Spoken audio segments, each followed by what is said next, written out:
এইটুকু তোমার শরীরে না এলে আমি সেবার সুযোগ পেতাম না। মাধব কি বলছে জানে, এটা করো না। আচ্ছা উপায় তো একটা খোলা আছে, আমার রোগটা সারিয়ে দাও, তাহলে তো মিটে যায়। কলঙ্ক তোমাকেও নিতে হয় না, আমাকে দেখতে হয় না। কি বললো জানেন যাও না, আমি পারি তোমার রোগ নিরাময় করতে, কিন্তু করবো না। কেন জানো? যে আমার হয়, যে মন প্রাণ আমাকে সমর্পণ করে, আমি তার প্রারব্ধটা দ্রুত ঘুচিয়ে নেব। এই প্রারব্ধ থেকে গেলে তোমাকে আবার আসতে হবে মাধব।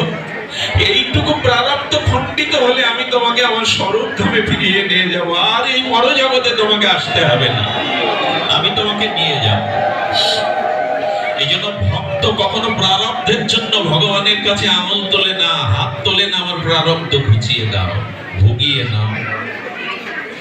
ভগবান বললেন যে আমার হয়, আমাকে সর্বস্ব অর্পণ করে, আমি তার প্রারব্ধটা খুব দ্রুত। এই জন্য অনেক ভক্তের জীবনে ক্লেশ, যারা বিশেষ করে গোবিন্দ ভজন করে, গৌর ভজন করে, এদের জীবনে কষ্ট দুঃখটা অনেক বেশি পেতে হয়।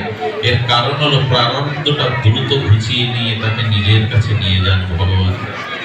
আর ভগবানকে ভালোবাসা ছাড়া প্রারব্ধ যাবে না, প্রারব্ধ যাবে না। এক জ্যোতিষী